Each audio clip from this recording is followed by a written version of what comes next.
be able to see the screen online. If you just want to go to the next slide, Juan. There we go. And sorry, there's this big pillar in the middle, but you know, just look around it. Welcome, welcome. So basically, so introductions. Welcome to this Australian DeFi Association catch-up for March. We're going to do this every month. We might do more events as well. There's a whole lot of other stuff that we'll have planned, basically. But yeah, it's been a really busy week in March with all the Blockchain Week events. Not just this week, but there's also been quite a few other things going on. Oh, wow. Wasn't sure what Chris was pointing at. Blockchain weeks all over Australia, NFT events popping up everywhere, whether you're in Sydney, 300 Barangaroo Avenue in Sydney, there's a whole heap of events down there, and we'll show something on that.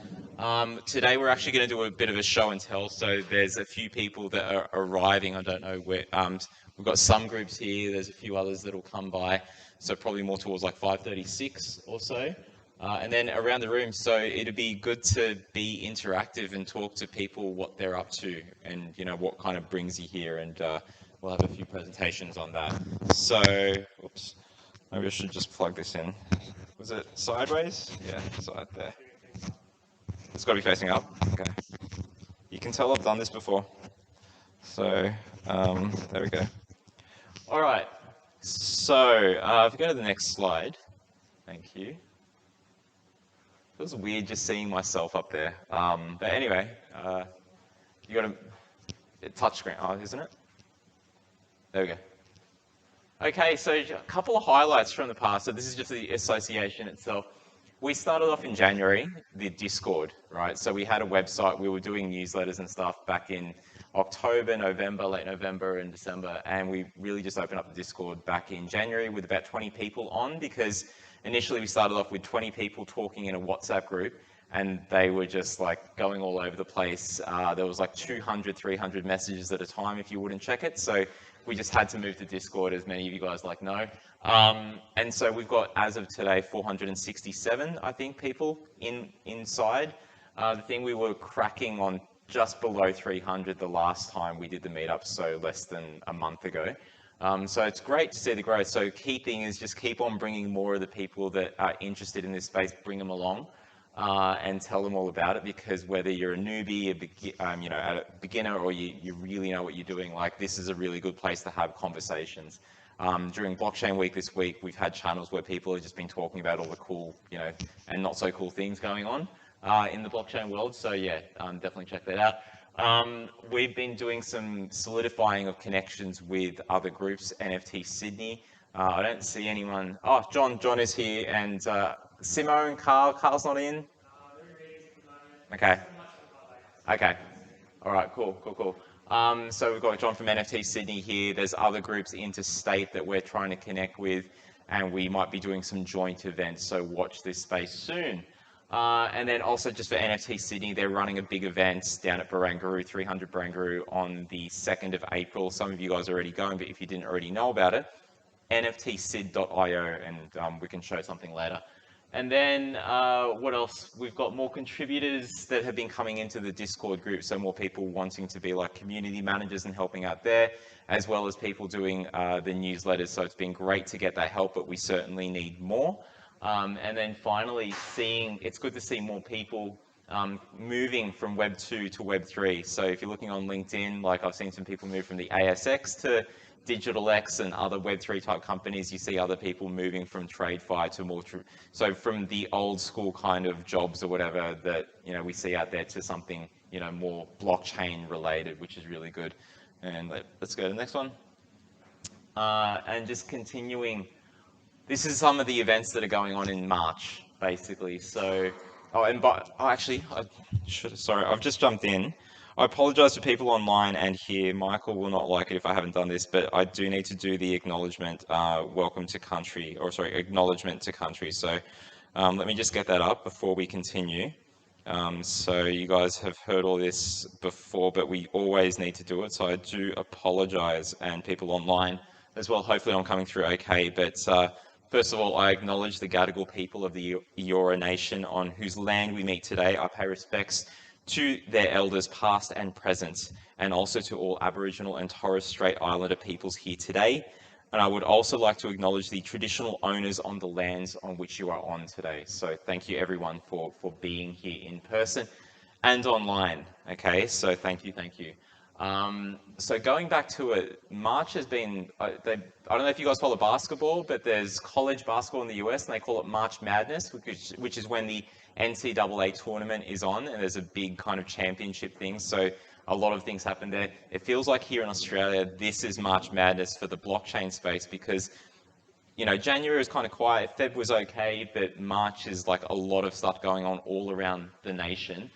First of all, there's Blockchain Week. The first 2 days were here in Sydney, ASX across the road. So if you didn't know where you are, basically the home of the traditional financial markets is the ASX, and that's right across the road. And then basically what we're trying to build here is this new home for crypto kind of markets and trading. So definitely watch this space. But Blockchain Week, first 2 days were in Sydney. The next couple of days, so Melbourne is where they're off to next, and then Brisbane and Perth. So it was all about NFTs today. If you've missed it, this is the first time you're hearing about it, there is blockchainweek.com.au that will have recordings there at a later stage. But Blockchain Australia is the organisation that has brought all of these things together. We saw some really important things such as regulation coming out, or it's been announced that they're going to do consultations on that. And then just going back to what we've got, Blockchain Sydney, they're a group, a big meetup group here, and some of us have met through that space. They do stuff usually at Hotel Harry, about 60 people to 100 people there.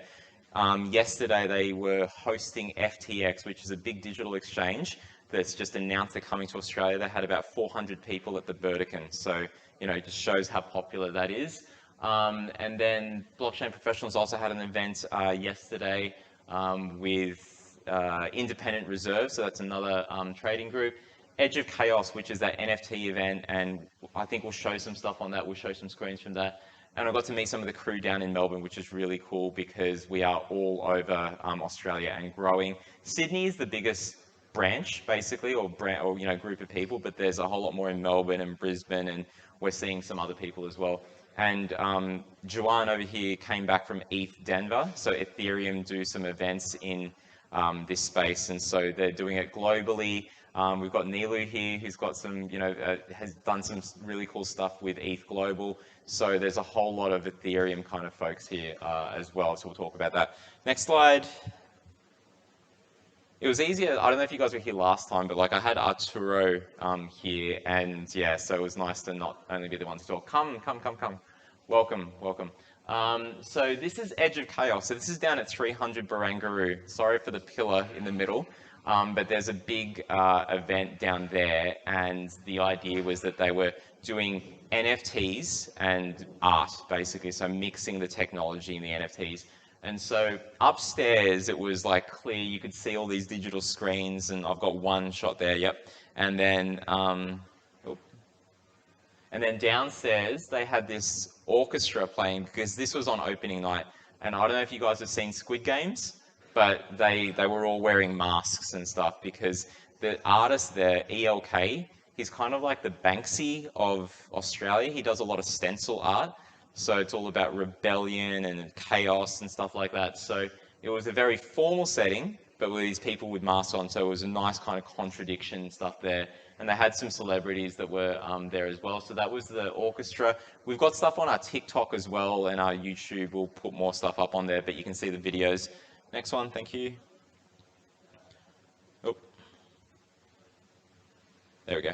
And then they had these people dressed up very, I don't know what it was, but it seemed like it was, hello. It seemed a little bit like, what was it, Handmaid's Tale? I don't know, I've not really seen it, but that's what the comments were that I saw from people. And then the next one, final one. If you guys ever used to watch Big Brother and remember the host Gretel Colleen from back in the day, yeah, it's weird. Okay. Oh, there we go. Yeah, do that. First of all, Bob Carr, former Premier Bob Carr was there because apparently he's getting into the NFT space, or they just paid him well enough to get him along there. So that was really cool. So Bob Carr, he didn't, like, everyone was funny, but his was more of a empowerment kind of speech. So it was really good. And then you can see some of the people there. So the next one, Cool. And then Gretel Colleen. On the left is the artist ELK. So that's Luke Cornish, and then on the right is Duco Van Bremen. So Luke is the one who's the stencil artist, goes under the name ELK, and then Duco does, I don't know if you guys have seen the Kimmies, but if you go down to Barangaroo, you'll see that there's like a big Kim Jong-il kind of stencil, or like animated, or not animated, like cartoonish kind of character, but the Kimmies is a very popular NFT project, okay? So, and welcome, welcome, welcome. So we'll go to the next one. Okay, so Oz DeFi. So I got to go fly down to Melbourne for the first time in like 2 years, just to see the crew. I thought I might meet up with one or two kind of people. We had, I think, 10 people that were there, which was good. Boring lounge shot, boring, looking at data, looking at on-chain metrics like during the thing. So this photo here, what we attempted to do was to actually get, because we had people in Melbourne, we had people in Sydney, Perth at the same time, Adelaide, Gold Coast, Brisbane, and also I think I said Melbourne. So I was trying to get as many as we could online. We got 4 cities out of the 7 where we knew people were at the time. But if you guys know people that are down in Hobart or somewhere in Tasmania or even the Northern Territory, we've got someone who, I don't see her online, but we had in our last one a friend of ours who is in Darwin, the only Darwin member, Carla Esmeralda. She's a little bit older, but she's been minting NFTs. And she's been writing how-to guides and stuff. So you're never too old, you're never too young to get into this space and get your hands dirty. So it is amazing as a story there. And we'll go to the next one, which is, so there's a few in the group there. So any of you guys, I don't think so we're not sharing screen, you guys, so we can't see this, but I will share the PowerPoint to this later on. Okay, so for those that are online, if you're from the Melbourne crew, there's a whole heap of photos going on here. So the next one, yeah, just the final obligatory tourist shot of Melbourne. I used to live there for 5 years, but I still feel like a tourist when I go down. So we'll go to the next one after that. Juan, ETHDenver. So does something come up? Oh, I didn't. Okay, there we go. Do you wanna talk about this? I will. Hang on a second.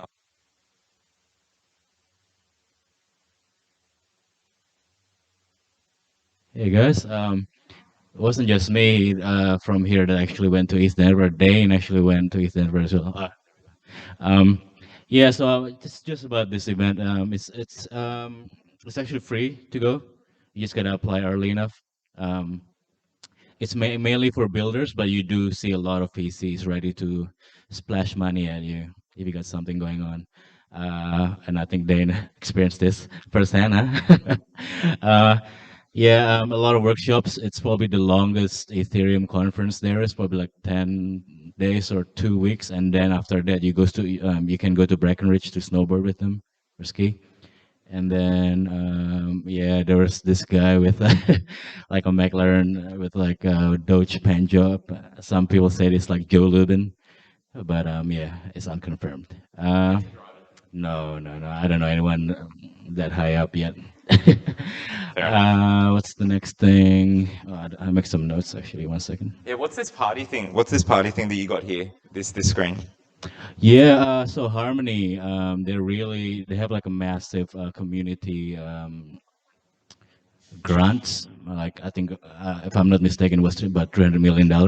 So they're really trying to push DAOs to launch on their platform, and also getting a lot of just getting more eyes onto their blockchain. And this is one of them. Like they hired Dead Mouse to do like a concert, and you can come in for free.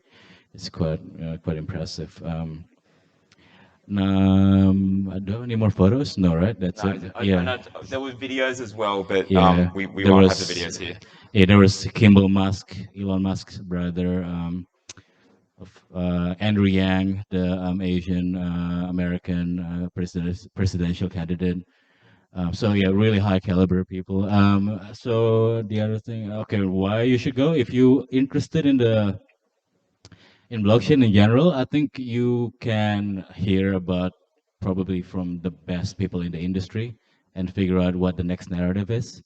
And I think that, and from what I found out, like it's gonna be ZK rollups, like the zero knowledge rollups. there's probably like a workshop on CK rollup every single day. Like it's just quite, yeah, it's just took over. Yeah, that's probably about it. Unless anyone has questions. No, good. Sorry, Hmm. I'm just trying to handle. There's presenters that I thought were going to be here in person, but are not. So I'm trying to like sort this stuff out. Can some like okay, so just as an aside, can someone talk to Kat Dunn if you've got her details and just tell her, Nick maybe, because I can't do 20 things at once. Can you tell her that we will not be able to see, she's not going to be able to see her presentation, but we can see it here. So when we get her online, Kat, if you're listening on Mike's computer, we will just have to walk you through what is being shown on the screen here, but you're not going to be able to see it on the stream. So I hope that's okay. Um, so Nick, if you can just sort that out with her and just, yeah, we'll call her in soon. Yeah, question I have for you going to ETHDenver is, would you do it if they did it here in Australia? Would you go to like By the ETH? same yeah, yeah, definitely. I mean, I flew all the way there for just that. If there's one here, I'll definitely go. Do you think that Australia is going to be as good as the one in? Depends on who organizes that, I Okay, guess. Yeah, maybe a Kane Warwick or something like that. okay. Come in, welcome, welcome. Okay, what are the questions? So, you mentioned, and so this is something that I'm thinking about doing, going to Paris for ETH Paris, or ETH It's CC. CC, Can you yeah. tell the group a little bit about ETH? It's CC is a 3 day event, not as long as this one, but I met I think might have been the COO of Harmony, and he said it's the best ETH conference there is. But I'm not sure about the content, but maybe about it's about more about like the venue and stuff like that because all like historical buildings and stuff like that. But so yeah, I'll probably go there. Okay, Uh-huh. cool. So if anyone else wants to go to Paris, Yeah, just for fun, July. July 19th to 21st. Yeah, Okay, so maybe we'll do Oz DeFi group like this. yeah, We'll be online calling in here. Someone else will be running the shots from here. So you might see us next in July over there in Paris. yeah. And Tickets what? are Go ahead. tickets are not out yet. Early birds are sold out, so keep an eye on their Twitter if you guys are interested. I think it will be sell out pretty quickly. Okay, I'd say. Yeah. awesome. And I hear rumblings that there's potentially going to be like ETH down under type stuff Mm, happening. And John mm, and crew from NFT City are bringing some other heavy hitters in the global space down here awesome, as well. awesome. And we've got a friend of ours, Steve, Nuri, and Jansen. I can't. Oh, there we are. So our friends at the back. So there's some big stuff going on in the data space that we'll hopefully bring into the Web3 space, working with these guys. And yeah, just more to come in terms of amazing immersive events. But glad that you got to go. Mm. I'm super jealous that he got to go to do this. Oh, the But we other want thing to join you is next time. when you go, leave some luggage space because you will get an incredible amount of merch. Like it's ridiculous. Like I got like maybe $500 worth. Like it's just t-shirts, backpack, like a plasma lighter. It's insane. Yeah, somebody was giving out skis even. Yeah, There you Vega, go. So skis. insane. Yeah, Who knows what they get at ETH Paris? Maybe I don't know. Like yeah. whatever. Like yeah, yeah, yeah.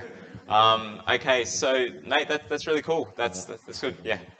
I'll just turn that off. If we can go to the next slides. I can't remember what we've got next, but okay, so we're going to get into the showcases, but just while we're, hey Anna, come on in. While we're waiting on that kind of stuff, because I think, what was the first one we're going to do? Oh, Sam, yeah.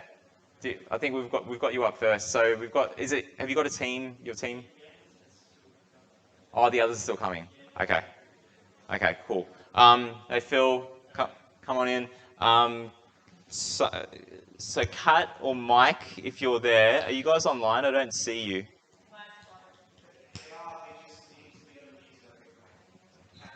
They can unmute themselves, can they? Mike? Hey! Hopefully we can hear them. Okay. Chris? Oh, so what do we need to do? We need to unmute them. Okay. How about that? Kat, Mike? Hey, we can hear you.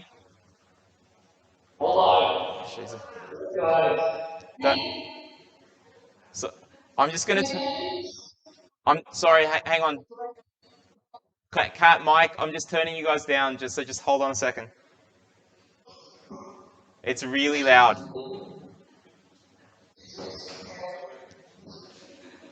Sorry, guys. Chris, which one's the one for the compute? Like to turn? Should I just do it on my laptop or like? Okay, cool. Can you guys want to try again? Sorry.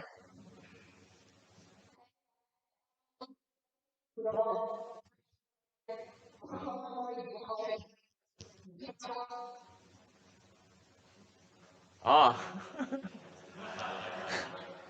The Wi-Fi stopped working, guys.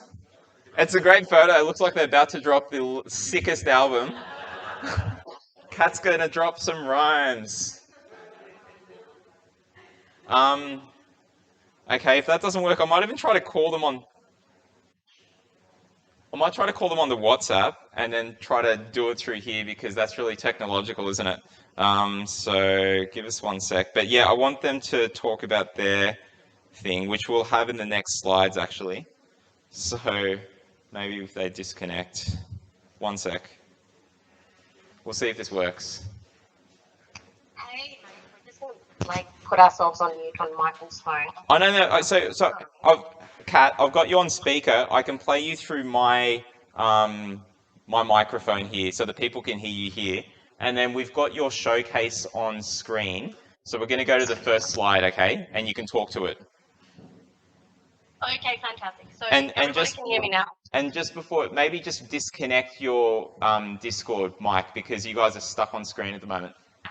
Yeah, it's just the app's just like on walkabout, so I will just disconnect the app.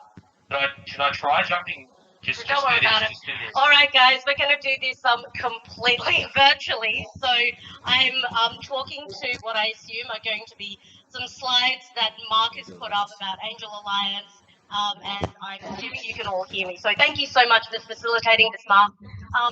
Guys, I just wanted to say, like, many of you heard me talk about Angel Alliance, who is a fantastic NFT project. They are actually doing their pre-sale on Saturday, the 26th of March, this weekend. They're minting an NFT collection in support of female entrepreneurs. So they're funding women-led ventures and vital voices, which is supporting women who are solving the world's greatest challenges through politics. If you can go to the next slide, Mark, you'll be able to see, like, that's an example of one of their NFTs. It's so beautiful. You know, if you get one of those, you'll be part of the Angel Alliance community, which is funding female founders. But the important thing is, in terms of the pre-sale, next slide, Mark, you can see there, if you sign up to mint your Angel at the pre-sale, it's about 0.07 to 0.08 ETH. We're doing a giveaway, a random giveaway to 2 minters of 5,000 USDC and a World of Women NFT, which is valued, the bid floor price is around about 40K to 2 pre-sale wallets. I know, it's so beautiful. And if you go to the next slide, you can see the NFT that we're giving away there. So that's World of Women has done a partnership with Angel Alliance. All you need to do is mint at the pre-sale, and you could actually go into the draw to win that beautiful NFT plus also 5,000 USDC. I just wanted to say thank you so much, everybody who's supported Angel Alliance so far. You actually don't have to be a woman plus. We've got men and all other genders involved. We've got Nick, Bishop, Mark, Mikey is involved, a few others who I forget to name individually, but no, you're all in my heart. So please join the Angel Alliance Discord for more. In a second, you will notice Randy Rizia write something in the NFT channel on the Oz DeFi Discord, which will give you guys more of an idea on how to apply for the pre-sale, go into that draw to win the World of Women NFT and 5,000 USDC, and of course, get in on Angel Alliance's inaugural mint. And make sure you join their Discord and start communicating there. It's a fantastic community and something that I think is going to have legs for the long term. So thanks so much, everybody. Well done, well done. Thank you, Kat. Thank you. Does anyone have any questions just while I've got her on WhatsApp connected very technically to my lapel mic? Does anyone questions for Kat? John from NFT Sid's got a question, and I'll repeat it. Is this an Australian-led project, Kat, or is it based in the US? It's based in the UK, but it's global. So our team is UK, US. We've got some Aussies. We've actually got people all around the world. But post-mint, they're actually hiring. So we've had quite a few people who have been really engaged in our community, and it's looking like there'll be opportunities for people all around the world to get involved, because actually at the mint is when the work gets started. So fantastic. Is there any other questions about Angel Alliance? Or actually, where do people go to see? You've got your Discord, and what's the website? It's angelalliance.co, and then Twitter is Angel Alliance ETH. And Mike is in NFT now, just posting all the details about the pre-sale application form, invite to their Discord, and a few of the specs that I shared. Done in real time. If you guys are looking. Thank you so. Thank you so much. So as Kat said there, that is the NFTs section in the Discord, Kat. If that's all good, we're going to jump into the next showcase. So thank you very much. Thanks heaps to you guys. Okay. And we're there in cheers. Awesome. Take care. All right. Well, that wasn't as bad as I thought. We should just do it like that all the time. So the next one, we wanted to do some other showcase pieces. Who wants to go? So we've got GiveTree here. Do you guys want to? You guys good to? Okay, come on up. Have a seat, guys. So we've got some three founders here, Sam, and he'll introduce some of the others. We'll get you guys to pass around the mic. But if you want to do, if you want to just, hi, how you going, Mark? Bianca, lovely to meet you. And we've got Sam. And so the mic is on. It is hot. Have a seat, have a seat. And just while you guys, if I could just ask you to do some introductions to the audience here and to the audience online, and we'll just get stuff on that screen there. So what site do we want to go to? Because we've been kind of busy building while I didn't see any videos yet. Did you send something through? Okay, cool. Okay, cool. Hello, I'm Sam. I'm from GiveTree. GiveTree is going to be launching hopefully in April or possibly early May. It's an NFT marketplace and it's a virtual game world built in Unreal Engine. And a percentage of every transaction on the platform goes to charity. And with me is Bianca, and I'll let her introduce herself. But basically, Bianca's one of our creator partners, and she's very, very graciously agreed to come and be a part of this tonight as well, which is great. Yeah, so like Sam said, I'm Bianca. I actually co-founded an Australian-based project aptly called Aussie Mates. And yeah, Sam reached out to me. I think we connected over LinkedIn, actually, very Web 2 of us. But yeah, we connected over LinkedIn, and Sam told me about GiveTree and what they were planning on doing, and the synergy there between what we're trying to create with Aussie Mates. We're obviously a mental health based and experience based NFT, and yeah, the synergy was right there. I think what they're doing with their marketplace and how they're building is something that's going to be really interesting for NFT creators as well as NFT investors as well. So I'll pass back over to you, Sam, and you can continue with the rundown of what GiveTree does. Cool. And just before you guys jump in, we're playing your video. So they've prepared a video in the background. So this will just play. Hang on, I'll go full screen. So the good thing about this space is you've got these massive screens. The bad thing is anything white just like stands out and it hurts the eyes. So as black as possible. Okay, go ahead. Yeah, so what we're looking at here is actually the GiveTree game world that we've built. This is the GiveTree metaverse as such. And then, we're very excited to announce we're officially partnered with Polygon Studios. They gave us a grant, which is really exciting. And this is the first time we've ever said that to anyone out loud. So,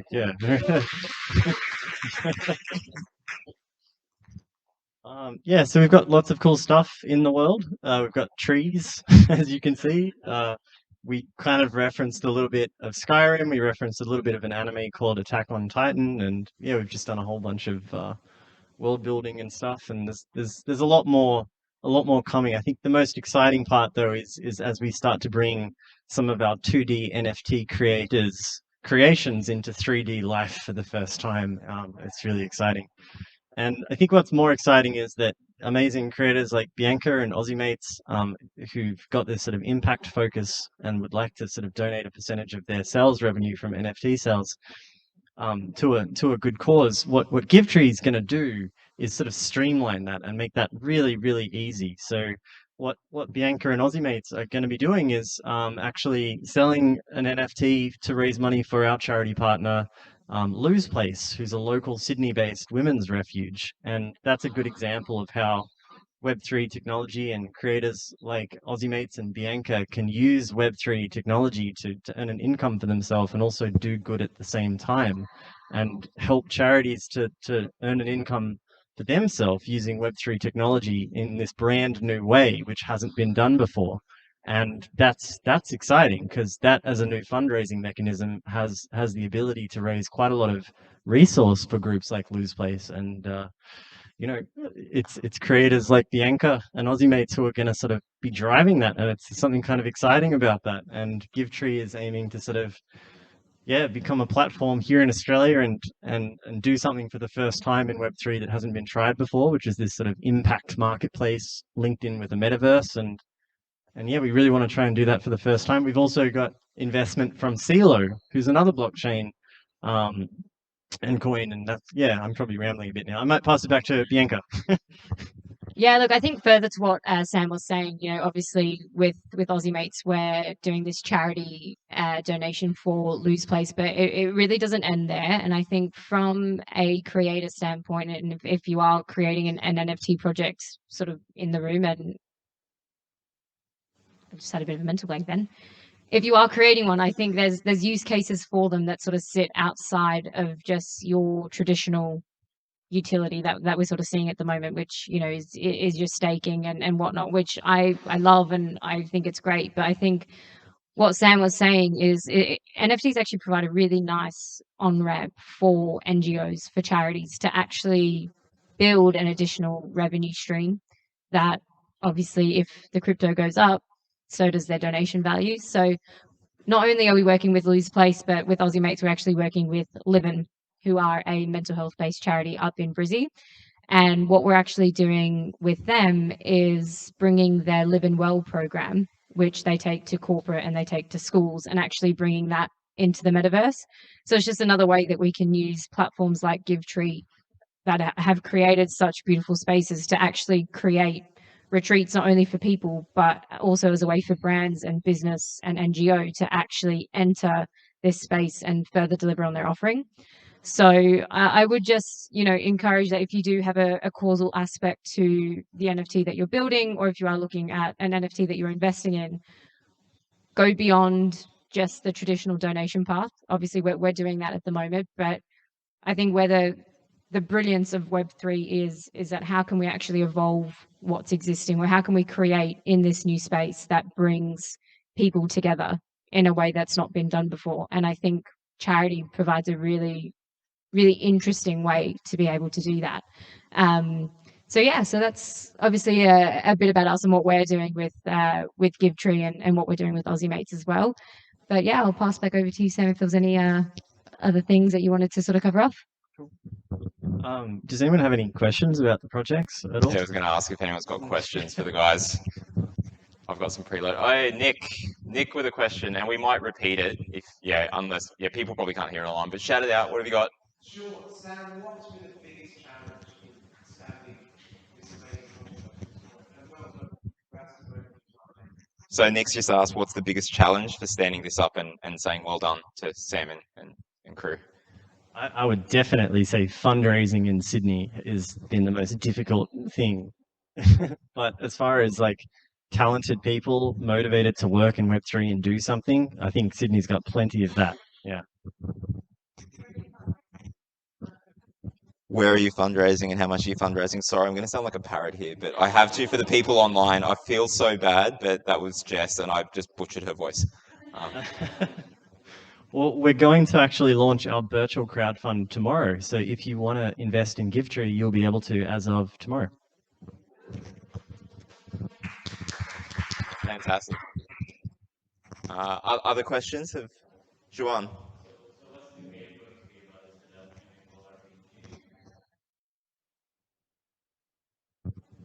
We're still kind of, someone said this to me the other week, this saying, building the plane in the air. And actually, it might have been Phil. Yeah, it was Phil.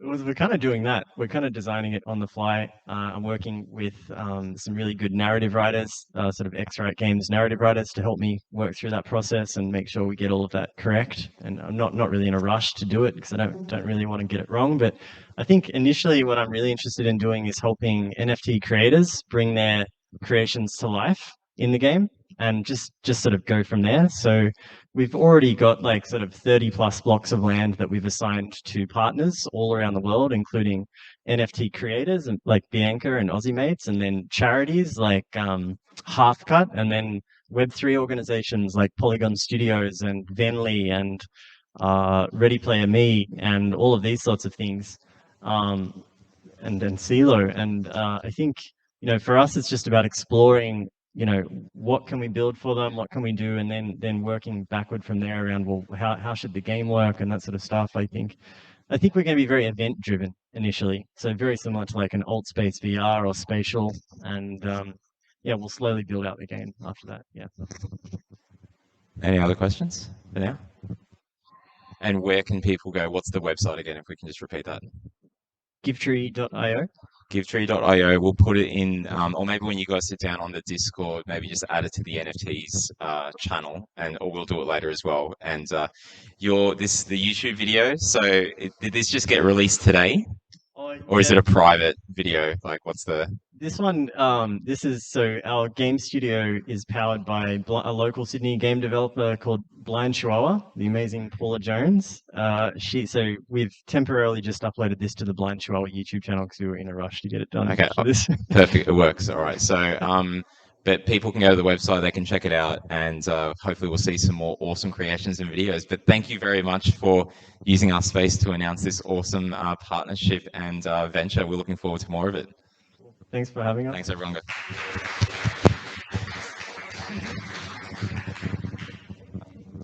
Phil, do you want to, where are you? Hey, okay. And now I've got to jump on to try to sort out your presentation, which we'll do soon. So what's Mark been looking at? You can see we've got the Defiant here, Wall Street bets, some Star Wars stuff, finding scammers, all that fun stuff. Here we go. What's that? Oh no, wrong channel. So, Phil, if you want to introduce yourself and your Discord name, and sorry, we're doxing ourselves here, but whilst you introduce yourself, I'm going to try to get your stuff up on screen. Yeah, perfect. Hi, I'm Phil. Hi, Charlie. Yes, I'm on stage. Yes, upstairs, my daughter and my wife. I'll try to be focused on you guys, but that's hard. There's a cutie. Okay, so my name is Phil. I actually see always half the room. I'll move around a bit. I have spent the last 10 years in education technology here in Sydney. I've helped build a small startup of 2 people up to 50 people.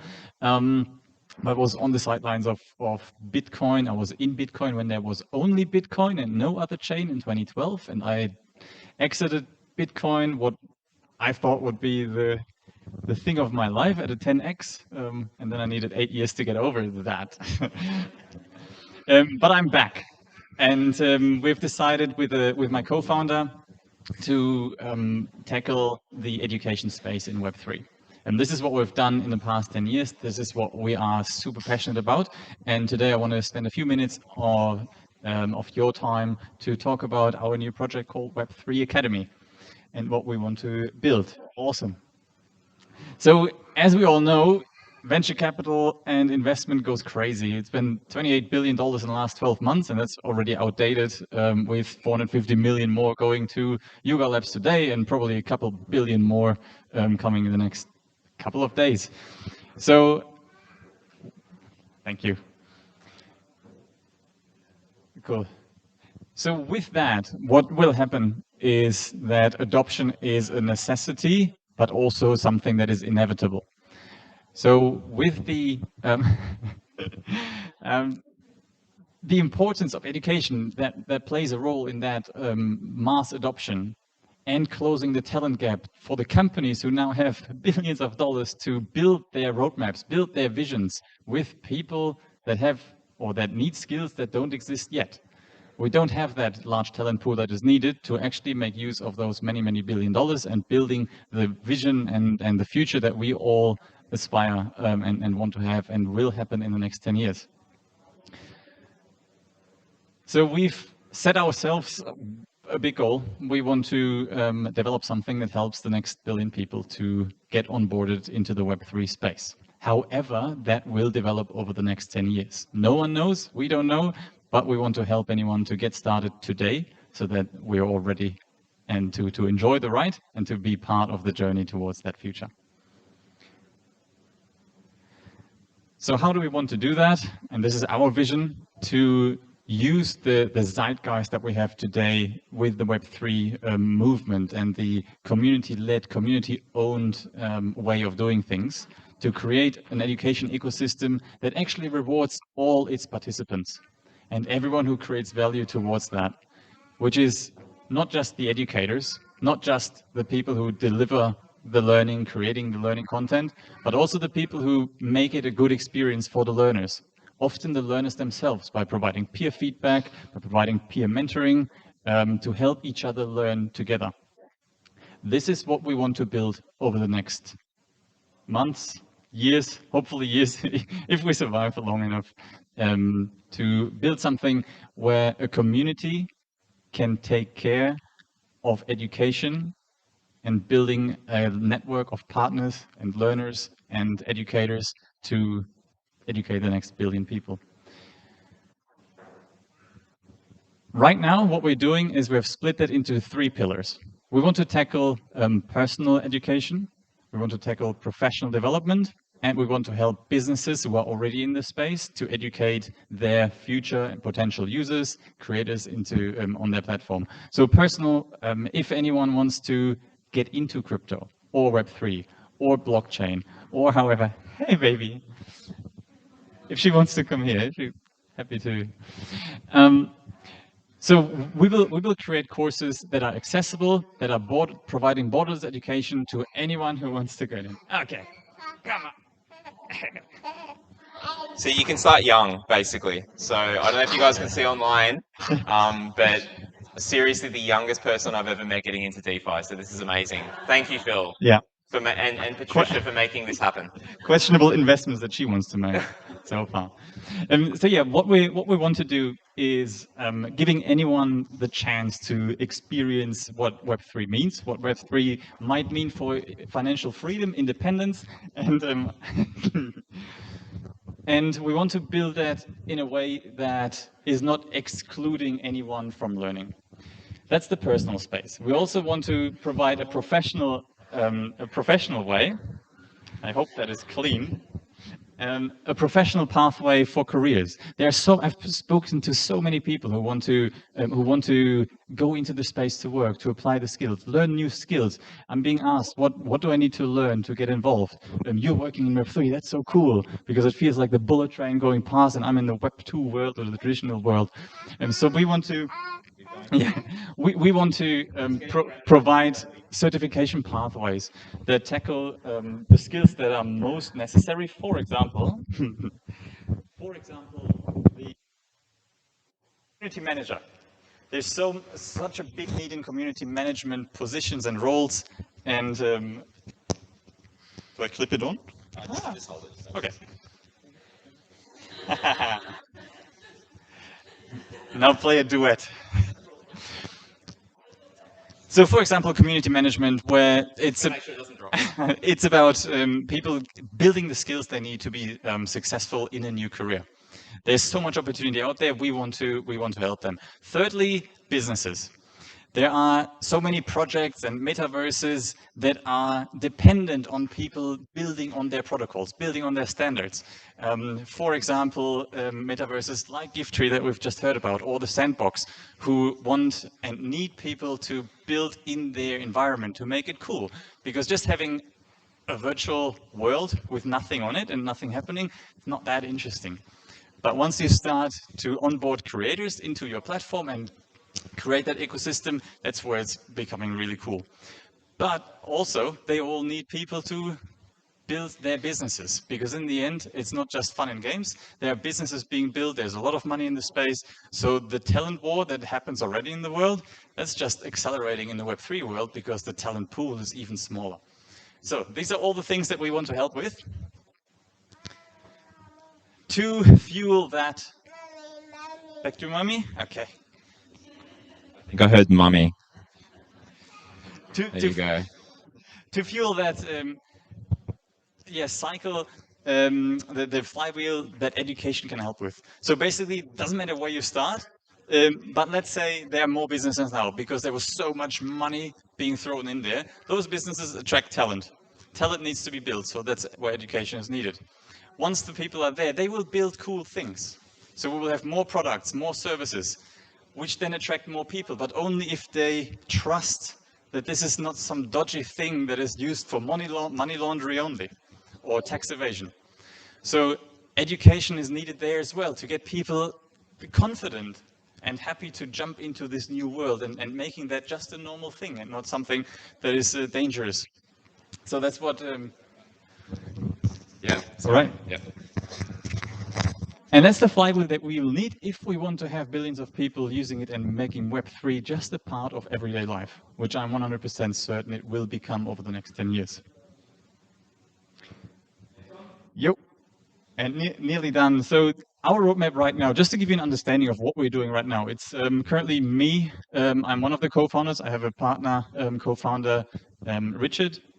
Both of us from the education technology space before.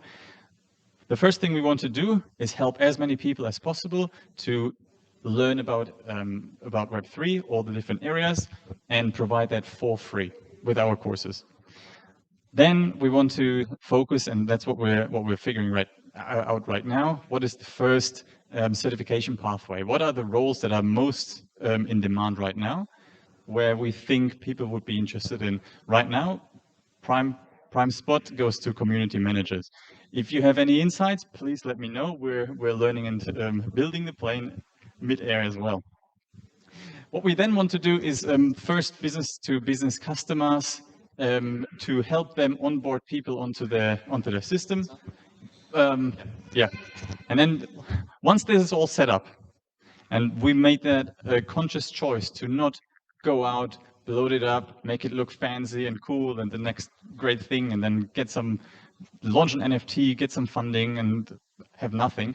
We want to first prove that we can deliver what we want to deliver on a small scale. Once we have that figured out, once we can tick those 3 boxes, you will hear from us. There will be a white paper, there will be NFTs, there will be anyone who's interested in supporting us with money will get the chance if we figure out how to do it in a small scale, so that we can, with a good conscience, take your money and scale up our Web3 Academy.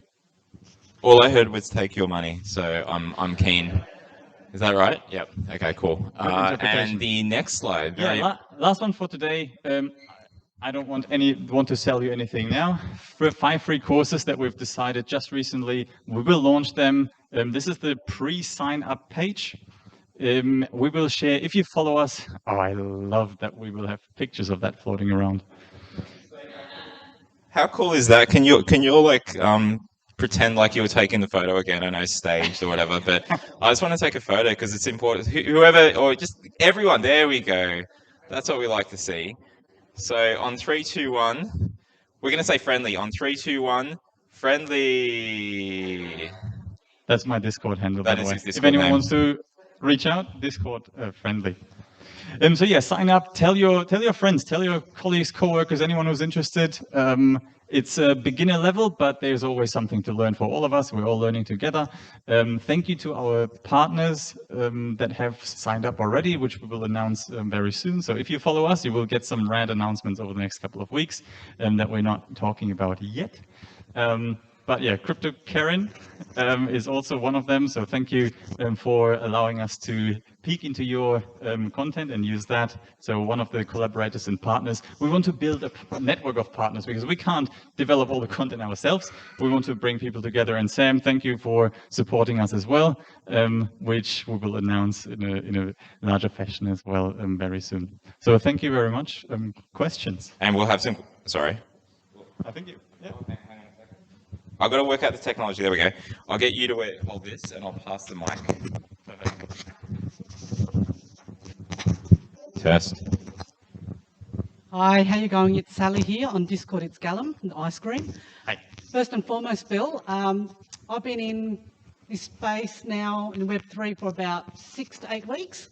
And about last week, I went to web3academy.co and I wanted to know who actually took the domain name. So well done to you on that. My question to you is, how much money are you looking from an investment perspective to get this off the ground? Good question. So we are thinking that to build the first set of courses, including the certifications and some technology to deliver these, and we have some on-chain tracking that I won't go into the details yet. It's somewhere between 300 and 500,000 US to get to the milestone where we can demonstrate the engagement that we need to go for larger rounds, thinking about introducing our token to really get that ecosystem going. And I won't hold the mic, but I'll just ask for one more question. What do you need right now to make this happen? But what is the one thing that you need now to make this happen? Collaborators on the content. So if anyone knows something about these things, reach out. We will feature you. We will build this together. These are the free courses. That's our first thing. If you're an educator or want to be an educator, we will teach you how to and develop something together. It's all about C words in blockchain, which sounds bad, but it's really good because it's collaborators, it's content, it's cooperation, it's community, it's what's a C word for pizza? I don't know, but basically I have a big announcement. Carbs. So speaking of carbs, thank you very much, Sally. I knew you were here for a very good reason. So people online, our friends online, I think we should probably take a 10 to 15, maybe 10-minute break. The reason being is the pizzas are going to get cold. So the pizzas are here, and I see some hungry faces, people that want drinks and stuff like that. So here we'll take like a 10-minute break. I didn't see what the time is, but we will. It's 6:02. So at 6:12, please stay online, all the people that are in the Humans channel, and I'll address any of the questions that have come through just then. I just haven't been able to pay attention to it, but hopefully you're here in the room have been getting some good stuff out of this, but let's get some good carbs, as Sally says. So let's go outside for a quick 10-minute break and drink some carbs. Cheers. Crypto, oh my God. Crypto carbs. Crypto carbs. Kasha, who else we got? Emily Sydney, welcome. Esmeralda. Esmeralda is from the Northern Territory. So we've got the furthest north person that we have, apart from overseas. Marcus, Quintets, Simply Investor, thank you so much for coming back on. And if, actually I've got you guys on mute, hang on. I'll try to put you on, one sec. Whoops. Hey, do you guys want to, Emily Sydney? Hey, can you hear us? Yeah. Okay, oh, very cool, very cool. Thanks for joining. I haven't been keeping a track of like who's online and stuff. There you can see me and I can see myself and it's weird. But thank you very much for joining. We're going to continue with the sessions now as people come back in. Oh my God, the room is full. How'd that happen? So we're going to continue with the sessions. We've got another presentation. And for people online, I am turning my computer all the way down so you're not on mute But just do type in the messages. And if people have phones with you here, can you just keep an eye on the Discord? If people have questions, either it's they're not hearing things or something's kind of going funky in the Discord. And people online on Discord, say something in the general chat. But we're going to jump into the next session. And I'm going to put you guys down on mute. There we go. Alrighty, so we've got another special guest, another NFT group presenting, and I'll hand over to Ray very soon to talk about it, and Teal, and I think you've got someone else here, just the two, and so we'll talk about their NFT project right now. So you guys, please, and welcome. Okay, testing. Can you hear me on this one? Yep. Oh, excellent. Right. Oh, no, it's not going to work. Came off. I'll just hold that. Yeah, cool. Awesome. So you're probably all familiar with driving along the countryside of Australia, and you're just driving down the straight road, and there's, wherever the eye can see, there is just dark, dusty, dry grass. And you think, how can our farm and our food survive in a situation like this? So we're all very familiar with that kind of dust bowl farming environment. So Meta Farms was established to turn that desert countryside back into an oasis. So our mission is to plant 25,000 trees with a project called MetaTrees. So do you want to talk about MetaTrees and what we plan to do with that? Yeah, so we got some problems. We got climate change, we got soil degradation, if you're a bit more into agriculture, that's, I guess, where my head is. And we also have useless NFTs. Like, if you have, you know, some random profile picture as an NFT, we're getting to a point where, you know, the market is so saturated, no one really wants to buy these things anymore. We're coming into, you know, a massive bear market in the NFT space where these things just simply aren't selling out, and, you know, there's no value in them. Anyway, so we're going to solve both of those problems. We are going to attempt to not solve all the climate change problems, but definitely get us on the track of starting to solve this. We're going to start solving soil degradation and solve this massive problem with useless NFTs. So what we're doing is we have our NFT collection called MetaTrees. And so with this collection, every NFT plants a real tree. So not just, you know, a tree in the metaverse. It's a real tree that you can touch. You can go to the farm and you can see. And this tree will be sequestering carbon. So it's going to be taking carbon out of the atmosphere and into the tree itself or into the soil. And so our project isn't just about trees, it's also about regenerative agriculture. And so I'm not too sure if anyone's familiar with regenerative agriculture, but it is, so think of agriculture. There's a couple of problems with agriculture at the moment, and it's really not utilising biological systems. So there's a big problem with not, you know, focusing on microbes and promoting healthy soil, and so we're going to solve that. We're going to put a focus on these biological systems to sequester carbon and increase the nutrition density in our food, pretty much. And so our project, we're going to take a farm, so a degraded farm, imagine just a wasteland, like in the middle of, say, central west New South Wales, that's where the farm's going to be, just a dust bowl, and we're going to start overlaying these regenerative agriculture principles onto this farm and turn this degraded farm into an absolute, like, oasis. And so we're going to do that by planting these trees. So you can see over there, that's an example of our MetaTree NFT. We're going to be planting a tree for every MetaTree NFT on the farm. We're going to be doing this according to our regenerative agriculture farm plan. There's some more up there. And we're going to be running a full agriculture enterprise on that, because the best way, I think, for us to impact the world isn't just on one farm and keeping it a secret and only sharing it with our holders. It's to showcase this across the world. And so we're going to document the whole process. We're going to show everyone our trials and fails and show you guys what worked, what doesn't work, in the hopes that other farmers will be able to see this as a case study and be able to say, wow, you know, this farm, you know, it works, it's profitable, it is environmentally friendly, and we're producing, you know, better food. And so our hope is that other farmers can see this and start taking up these regenerative principles to their farm. And so maybe not a single farm can impact climate change directly, but a lot of farms across the whole world will. And so as a NFT holder, you pretty much will kickstart this process. So for every NFT, it will plant a real tree that you'll be able to visit during our events. It will be sequestering carbon. It will be supporting the overall project. We'll have a lot of real life utility. So we really want to make sure that all our holders are getting value, and we plan to build this value over time. And so not like other projects where they put up all their plans about their project right before mint in the hopes that that's going to push people over to buy them.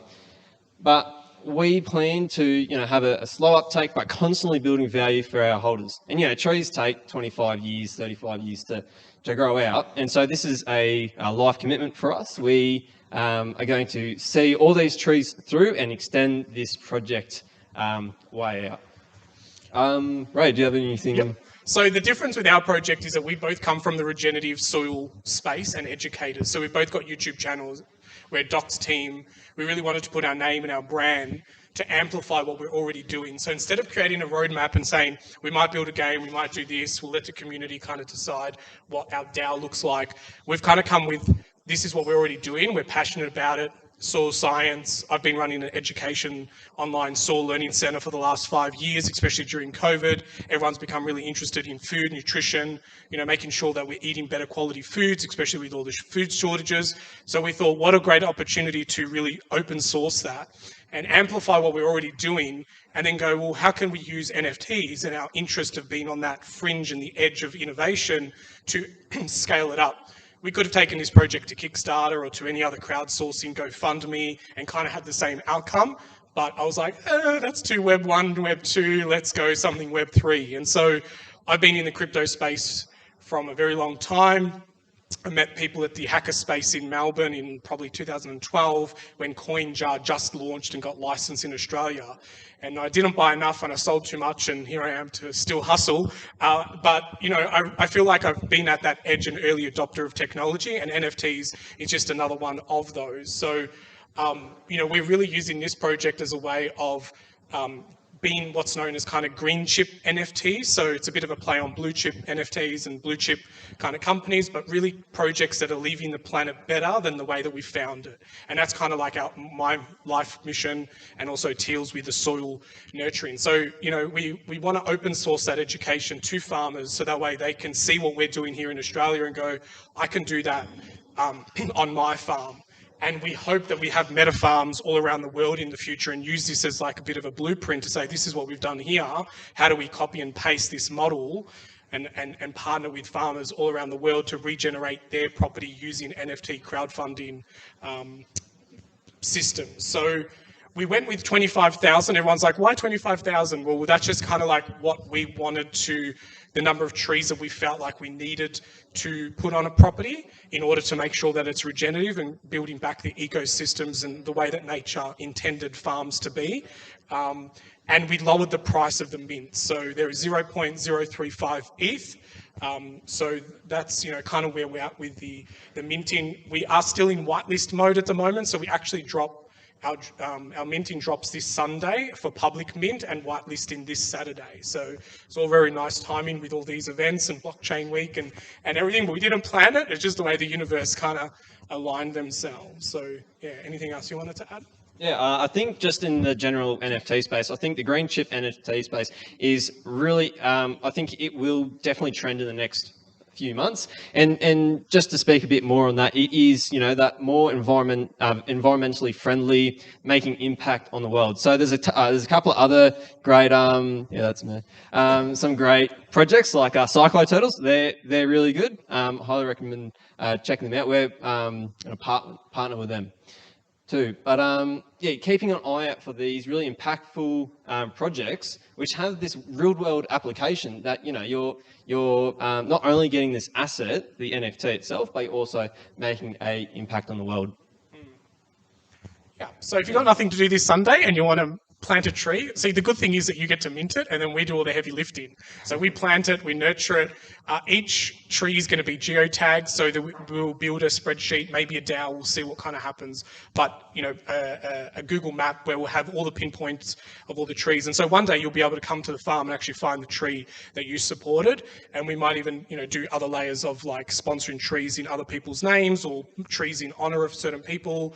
So we really want it to be an open source community where people from all around the world can come to Australia and want to come to MetaFarm so they can see the tree that they supported, you know, 5-10 years ago and track how much carbon the farm as a whole sequesters into the project. So yeah, 100%. So if anyone has any questions, we'll be keen to hear them or feedback or anything. We're very transparent with the project. Yeah, anything you guys want to know? Questions, Nick. Let's go to my Oh, yeah. we can share this one. Oh, okay. So the farm's already been, so you guys already have the farm ready to go, or is a portion of the mint going to actually purchasing that land? Yeah, so it depends. So pretty much, in order for us to fulfill this regenerative goal, we need to make sure we're setting the stocking density of the planting the trees to the size of the farm, because pretty much if you're planting like one tree per hectare, like what's that going to do really if it's not really contributing to the fertility of the soil? And so we've got a couple of options ranging from 100 hectares to 500 hectares. There is a possibility that some of the funds could go towards a farm, but it really depends. Owning a farm would give the flexibility to run events and make improvements with this. Some landholders aren't really that open to regenerative agriculture. So it depends on what is best for the project, the overall success of the project, and what will lead into that 30-year vision. So say you sell half of the supply, Yep. Where do those trees then get planted? So say we 50%. We use the farm that we've set out at the 50% mint, and then plant the trees on that. Oh, brilliant. Okay, and then I have just a suggestion. Yeah, I'd love to hear it. Yeah, go for it. It'd be really cool if you could somehow work out a way that my NFT is tied to the growth of my tree. Granted, it's going to take 30 years for this thing to grow, but it would be really cool that if I could track my tree's growth. There's another NFT project that's done it with, it's like an ice runner. So it's a sneaker made out of ice, and they basically, as the ice caps melt, the sneaker melts, and it's got 7 years until the sneaker actually melts completely. So it's just, again, I just thought I'd throw it out there because I think it'd be really cool, because I think I'd love to be like, I'm super bullish on what you guys are building, and I love the idea of a green chip over a blue chip, and I think you are right. I think it's definitely going to trend, especially over the next couple of years. But yeah, so just food for thought. That is a good idea. I think we'll definitely take that up. Yeah. Congrats, guys. Looks awesome. Is there an angle? Another idea is like random idea generation thing here. We've got a client like a large agri fund that is just dying to look at creative ways of carbon offset. They're trying to do regenerative ag themselves, but to your point, they get some pushback from some of their underlying landholders who maybe are not so keen. So is there an angle here? I know you're quite averse to doing an old school Web 1, Web 2 way of funding yourselves, but is there a commercial partnership angle here where you might say, look, you know what, here's some cheap ETH priced assets for the community, but if you're a commercial player with a bigger balance sheet and a bigger budget, we've also got a stream here where you could buy maybe some more expensive NFTs, and we can partner with you and help you on your carbon offset journey as well. Oh, okay. Again, just a thought. Like it's brilliant to have the community and an accessible low price point there, but for all these much more wealthy corporate angles who are dying for carbon offset ideas, then maybe there's a commercial angle as well. Yeah, and I agree.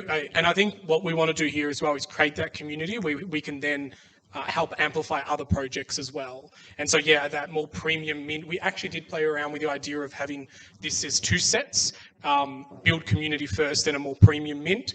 But extra smart contracts, extra moving parts, but we definitely feel like there's options to partner with people in the future and bring a layer of NFTs and Web3 to their projects. I think also the open source of it is going to help people realize what's possible, because a lot of the pushback comes back from banking and the financial industries. So there's like finance, refinance that's kind of emerging. Banks, old school, just think cleared land, no trees is farmable land. We need to change that narrative, and that's what we want this farm to be, is that case study to go, this is what's possible. You actually should be invested in farms. Quick story, there's a regenerative farm right next door to a conservation land, and it has brought back more endangered species onto this regenerative farm because it's looking at the whole ecosystem rather than just putting a fence around land and saying it's protected, and then there's no nurturing, there's no care, there's no healing that happens. And so people are starting to realise that if we regenerate land, we're starting to bring back endangered species, native grasses, better than $1 million, billion-dollar funded conservation parks. And so we want to add to that case study as well. Hey Ray, it's John from NFT Sydney. We spoke on the phone just about an hour ago. We're going to record a podcast for everyone who's not aware, but yeah, kind of we all struck a time and here we are. I'm speaking to you, just kind of publicly announcing this. We'd love to record a kind of Twitter space with you tomorrow. So everyone who's in the room, you can definitely come listen in, maybe ask some Q&A at the end. It's going to be recorded, so we can always go back and play it. But yeah, I just thought I'd ask you publicly, Ray, instead of after the event, what time suits you? Do you want to kind of announce that now? Well, I'll send you my calendar.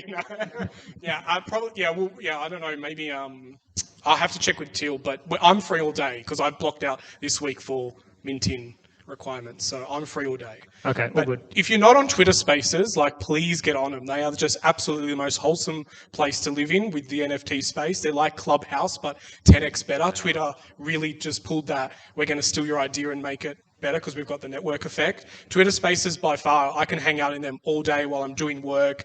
There's just some awesome conversations. You can get bored on stage. You can share your values. I think it's a game changer. So if you're in this space, I highly recommend, if you take away one thing, it's buy a MetaTree and go onto Twitter Spaces. Do you want to do a giveaway? Can we give away a MetaTree on there? On the Twitter Space? Yeah, definitely. Yeah, That'd we be can good. give away one. Yeah. Awesome. So if you want to win a free MetaTree, guys, yeah, go this for is it. all happening live. This wasn't rehearsed. There's no kind of, they're not giving me cash behind the scenes, so I can assure you that, well, there you go, guys. So if you want a MetaTree, I think you would become our third meta farmer. So we've given away 2 MetaTrees already. So if you want to become our third meta farmer, jump on. It'll be great to have you guys there too. And we will put a link in the NFT channel on the Discord right now when I get back to my chair. Everyone who's here tonight can go into whitelist. So if you want to put your ETH address, answer a couple of questions, you can then mint on Saturday instead of waiting until Sunday. So everyone, whitelisting is closed for us at the moment, so it's only who we allow to get into that. So everyone who comes in, just go to the support channel, say that you're OzDefi, and we will let you into the access. Cool, thanks. One more question? Sorry. I've got a question. So are you guys limiting yourselves to just 25,000 trees over 30 years? Like, how is that going to be financially sustainable with the amount of money you have over 30 years? Are you going to sell royalties? Like, what's that going to look like? So yes, there will be royalties. I think we have them at 7.5% on OpenSeas, and that will go towards supporting the trees and increasing, I guess, our reach and other projects. The farm will be a commercially operating farm, so ideally we'll be running beef cattle grazing. And potentially cropping, maybe pasture production as well. So those funds will go towards so anything generated from the farm will go towards supporting the trees, as well as, again, increasing meta farms. So supporting other projects, other farms potentially. I just a great project. I love it. Just have another question. So people would be holding the NFTs, right? So why would they sell them if it's linked to the tree? Sorry? Well, would someone sell? Yeah. Well, hopefully why would they sell them if it's the tree? For no reason, hopefully. Yeah. We don't want anyone to sell them. So, I mean, for the project, yeah, sure. Some royalties would be good, but we have an underlying production that will be bringing in money for the project. And so, that's going to help us to expand our mission and to help impact other farmers. On a Twitter space the other day, and someone said you basically like played the reverse card in Uno. It's like everyone's doing all these other things, you've just gone that reverse. We're going to do everything opposite. So we don't really want people to sell the trees. We're not relying on secondary markets to line our pockets or do a rug or anything like that. Like this is purely like buy a tree, hold it, watch it grow. Come to physical events, join our live tours. We're thinking of putting like streaming cameras across the farm so people can like literally go and check the farm at any time of the day. So we want to integrate technology and all these other Web3 innovations, drone technology, cattle collars for like virtual fencing. So we want to really create this as like a playground for farmers to come and experiment with new technologies and set up like a lab so people can see soil and do their own soil tests and get a better understanding of how soil functions and what that means in our food quality and things like that. Like it's really going to be like a bit of a soil geek wonderland for me anyway. Yeah, and I just want to say that I put all my clothing on today that has leaves. I want it to be like a physical tree today. So I'm feeling the tree spirit for everyone today. So, yeah. Get what, sorry? There is definitely a carbon credit project that will be on top of this. We just don't want to overpromise and underdeliver because we don't want to become a security for the tokens. So the NFT trees won't be a security, but we will partner with carbon offset companies to maybe use our token to airdrop people the carbon credit. So one of the revenue streams would be for us to sell the carbon that we create on the farm to the carbon market, potentially lock it in something like ClimateDAO, but they've had a lot of negative press recently. So until they sort out what they're doing, then we will want to sell the carbon credits and distribute some of that to people, but it won't be held in the security of the NFT tree or the MetaTree. It would be with maybe some other partnership or other platform. And we also, would love to have digital representations of these in a metaverse where people can go and then plant their MetaTree version on a metaverse somewhere, that still has a bit of fun and utility. So there's a meta version and an in real life version. Yeah, awesome. Cool. Well, on that note, thank you very much for listening. We hope that you all become MetaTree owners and contribute to healing our planet. Meta farmers. Wrong pocket.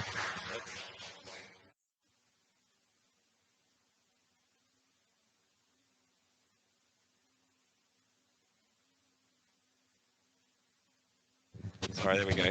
You all can hear me back online. Sorry. Fun. So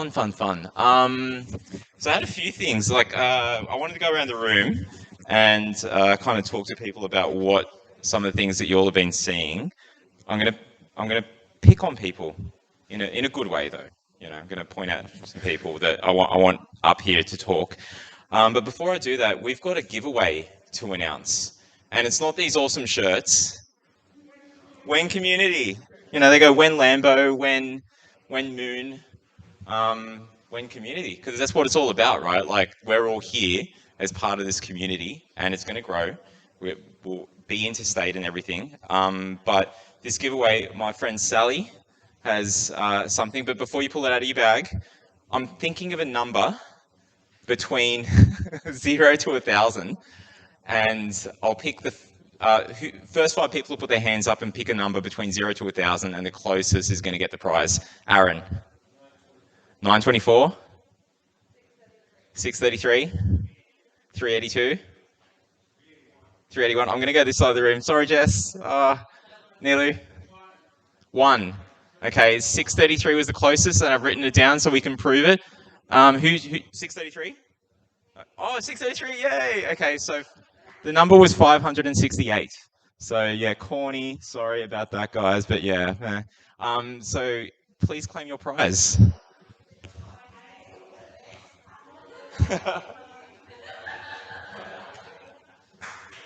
Yay! Crypto Easter eggs. They're not. They're just Easter eggs. But thank you, Sally, for sorting that out, because I had nothing for that little short segment, so I appreciate it.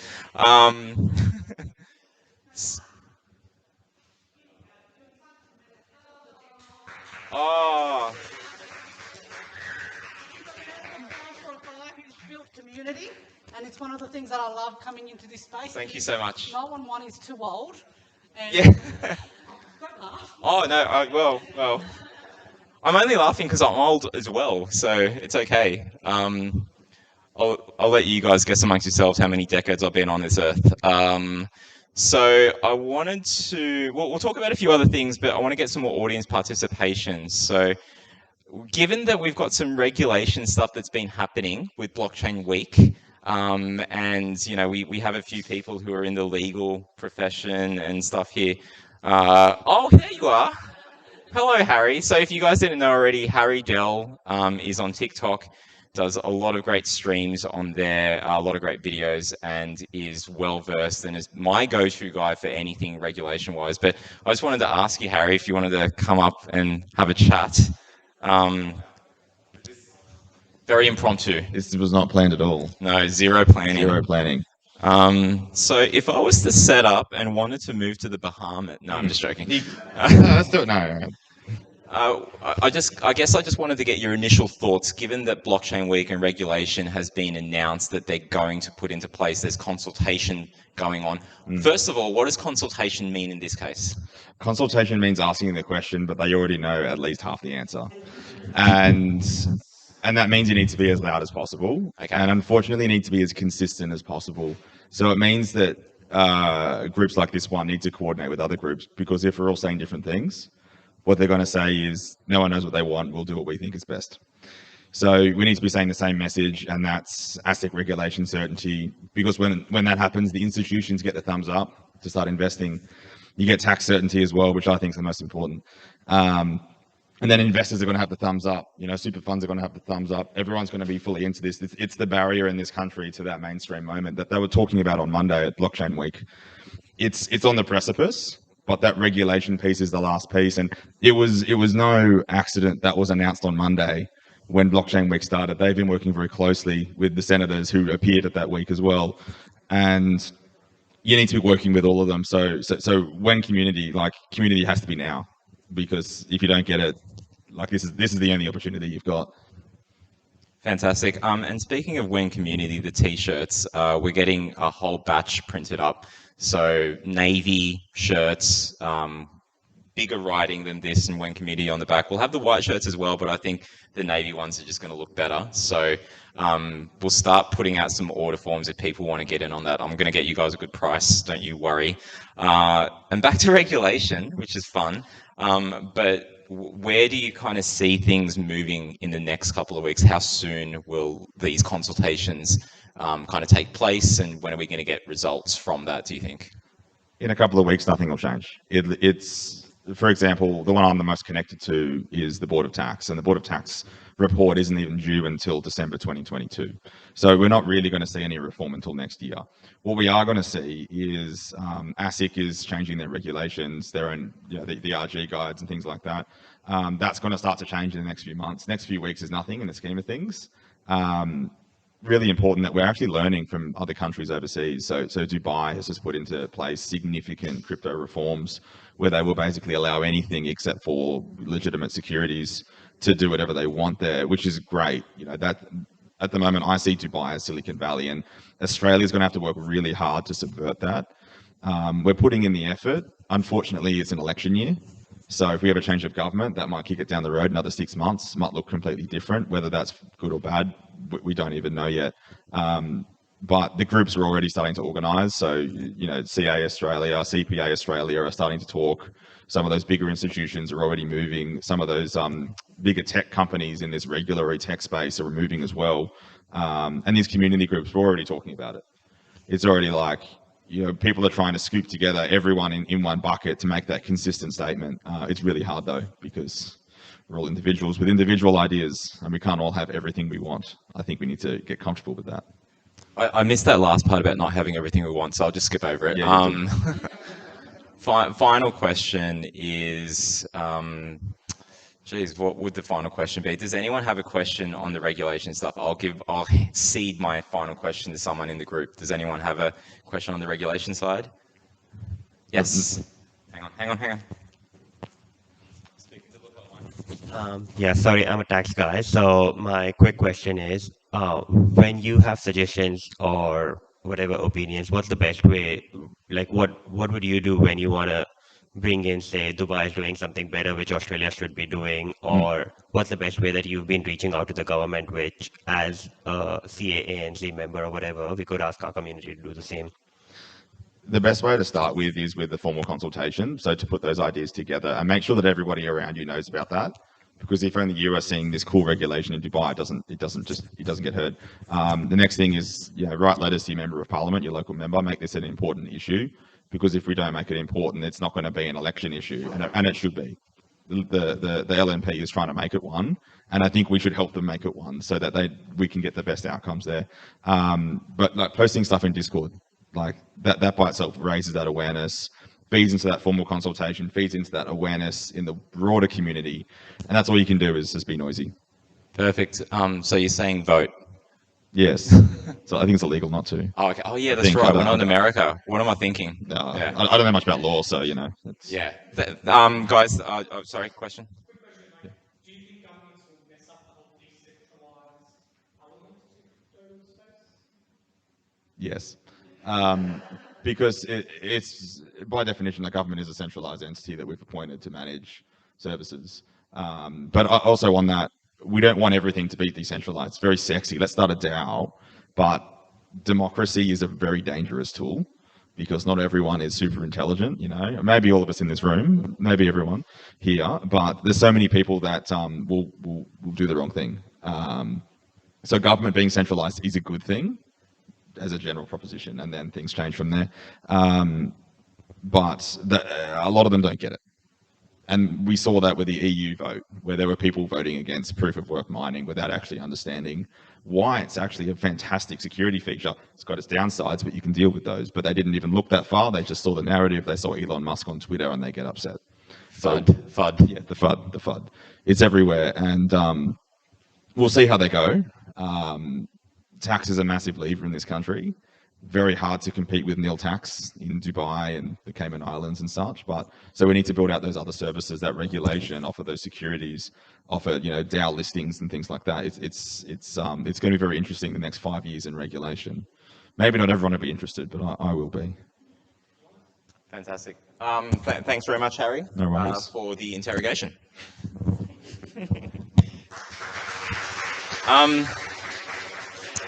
We're going to jump to something that's been kind of close to my pre-Web3 forays. I've only been in this space since October, and you can tell, a bit of a degen now, diving headfirst in.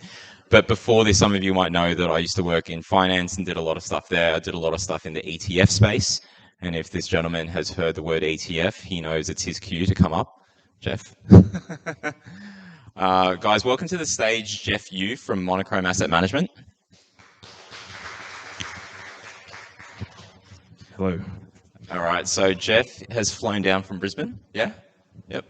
And so I know Jeff, I guess we started going backwards. We kind of started knowing each other from the Monochrome stuff that he's doing, because Monochrome is trying to, do you want to tell them what you guys are trying to do?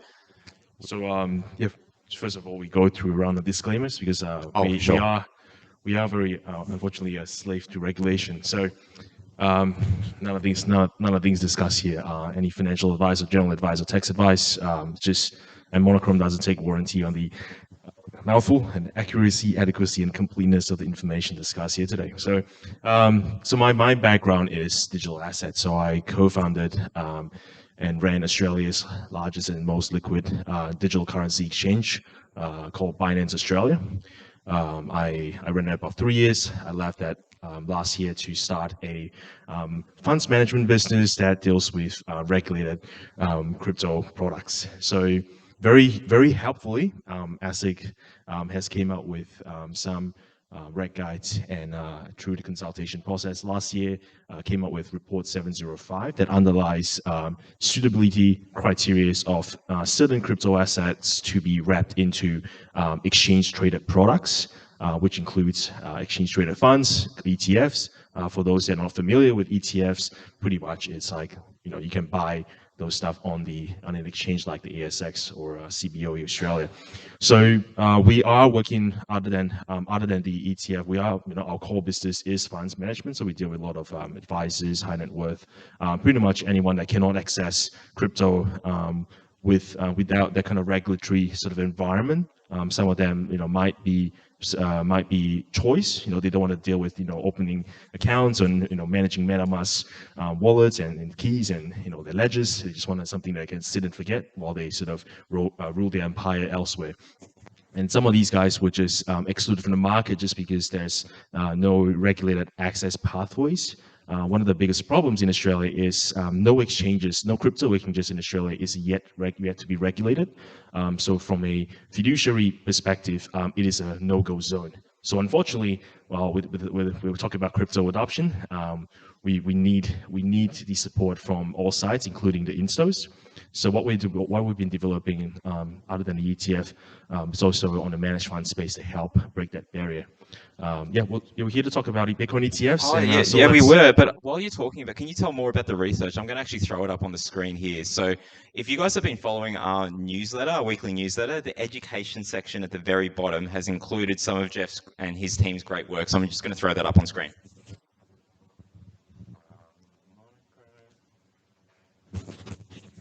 There we go. So yes, that's another thing we do.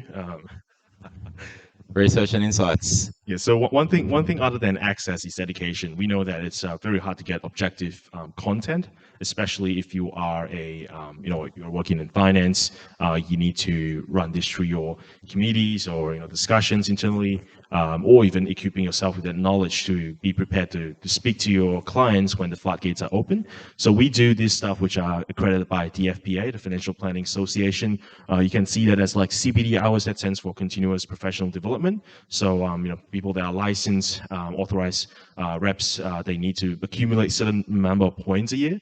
So we can we do this and help them understand different topics, and these topics are all feedback from the industry. Sometimes advisors will tell us, hey, Monochrome, we want to know more about this thing about volatility. It's come up a lot. Or we want to know about ESG. We then take into account and start preparing a lot of this research. It's very world class. So at the end of the thing, like if you're an advisor, pretty much if you want to earn CBD points, you can complete it, and you will get FASIA accreditation, FBA accreditation, etc. We also do it with Spotify, because some advisors say that I want to listen to this while I'm mowing my lawn on the weekend. We do that as well. That's something that you can sort of play around with. Awesome. I was just seeing some blinking going on there, so I was just trying to fix that up. But I guess the question would be, in the world of ETF, oh my gosh, you guys see that too, right? It's not just me. It's not your site. Sorry. I'm going to go back to just the main site there. And we're still seeing the blinking. Okay.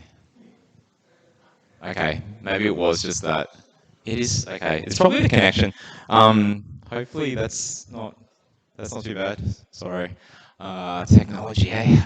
The question I have is that over in the US, there's been a lot of talk. So people go, oh, a Bitcoin ETF, we finally got a Bitcoin ETF. No, we don't have a Bitcoin ETF. We've got Bitcoin that we've got ETFs that invest in companies that own Bitcoin. So for example, there's MicroStrategy or there's Tesla buying Bitcoin. And so an ETF that has MicroStrategy and Tesla and some of these mining companies and companies that make the chips that go into the mining rigs, that's called indirect ETFs. And so we've got a lot of that, especially in the US. The US has been trying to get what's called a spot. So spot price, so something that's tracking the actual price of Bitcoin or Ethereum, is not yet there in the US, is not yet here in Australia. But do you see it happening this year, potentially? I definitely hope so. We have been working on this about for a year now. And what's in the US right now, you've seen last year is the release of some futures-backed Bitcoin ETF. They're one of the three that Mark mentioned. So Interact, which is buying the picks and shovels, Futures, which is buying futures contracts, and also Spot, which is also known as physically backed Bitcoin.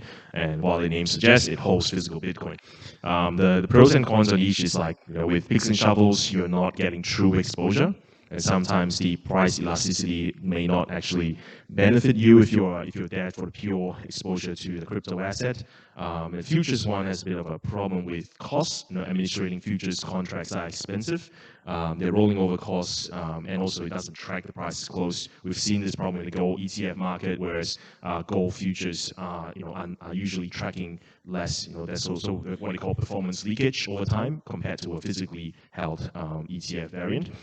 Spot physically backed Bitcoin is the personally, I think that makes a lot of sense given that you are most of Bitcoin investors that buy in terms of a black swan event or whatever they want to do with it, hedging, inflation hedge or etc.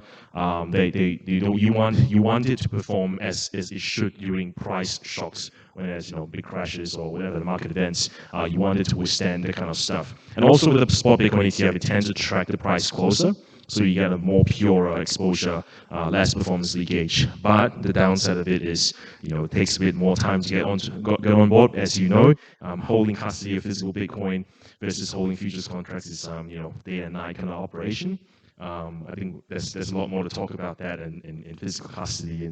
We'll definitely talk more about that. And if you guys didn't know already, we're going to start a YouTube and Spotify, whatever kind of podcasts, and talking with people like the people that have presented here today, and people like Jeff, people in the wholesale world, institutional, the community as well. So we'll bring on people from the community who don't necessarily get a voice all the time.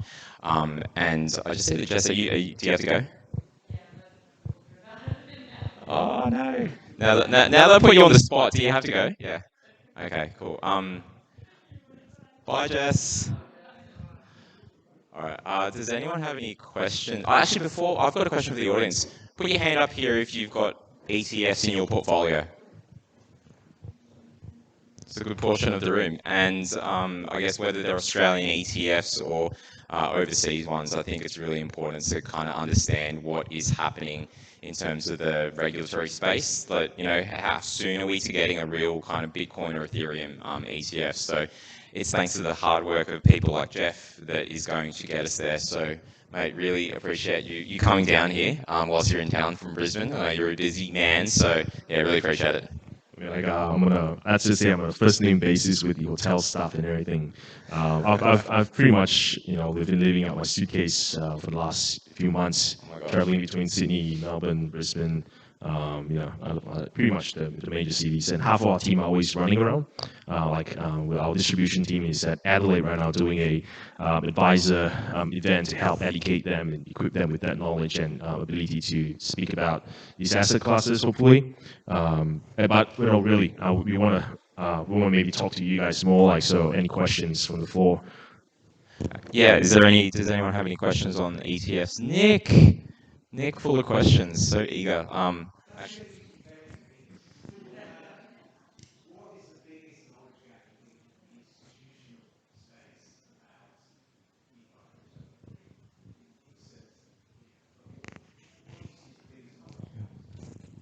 So definitely custody is a big part.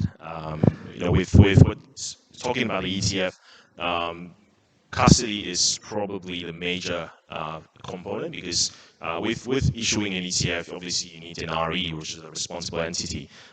Pretty much the responsible entity holds the biggest risk of the funds. If their private keys are lost and whatever, that hits on the table, right?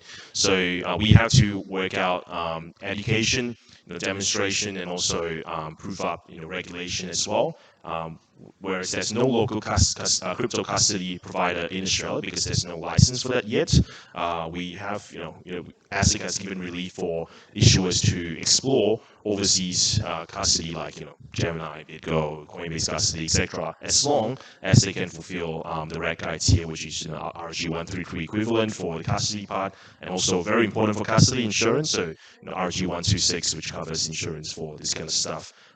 That's one of the biggest barriers. There's also some small little things like one funny conversation that came up with is that one of the traditional partners that we're working with is also very active in this space, has told us that, and not to judge anybody, but just funny stories like you guys are the first one that thought about network fees.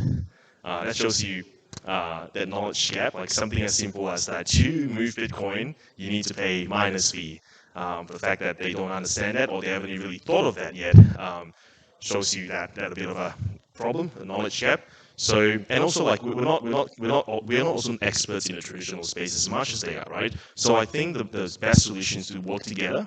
What we've seen is a lot of happening within the crypto space and kind of like enclosed environment. You probably get one or two heads speaking with each other's side, but we haven't really seen a moment where we all sit down together and say, hey, look, if we want adoption, we need you, you need us. And how can we work together? Let's work it out. There's a conference idea.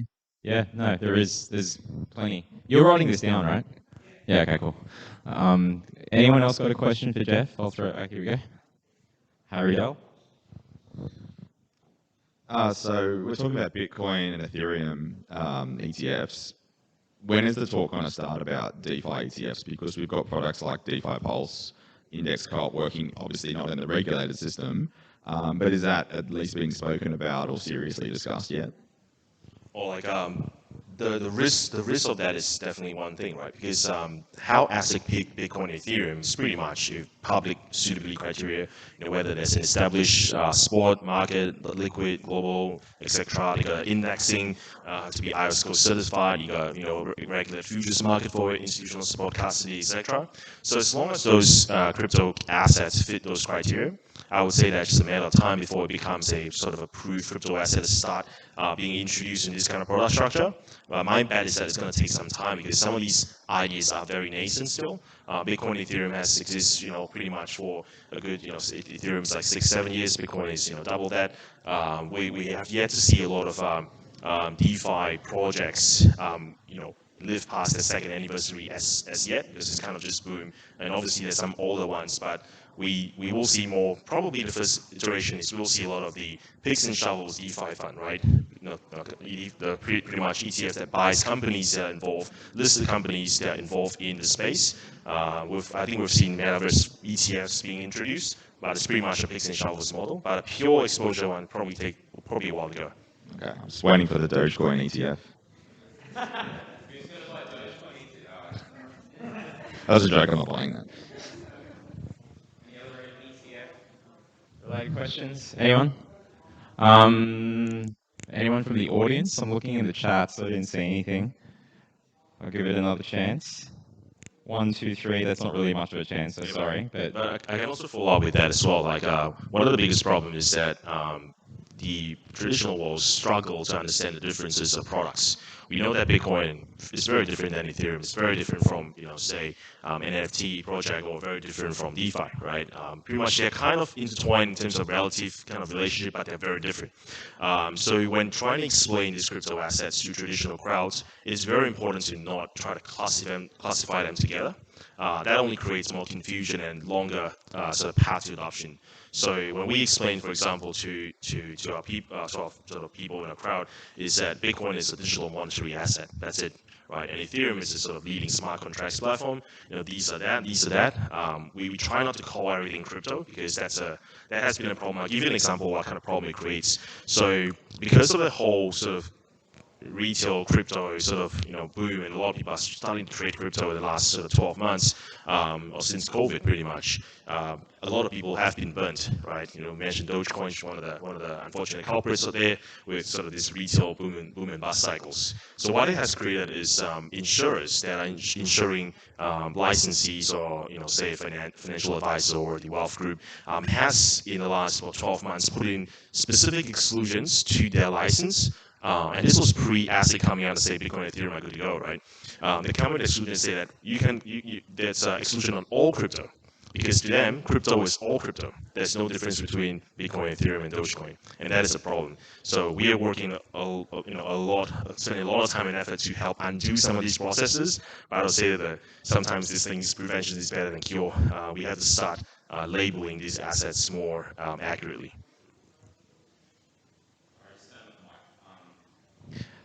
I think we're good. All right, we're going to get on to the next thing. Jeff, thank you so much, everyone. Thank you, Jeff. Cheers, thank you.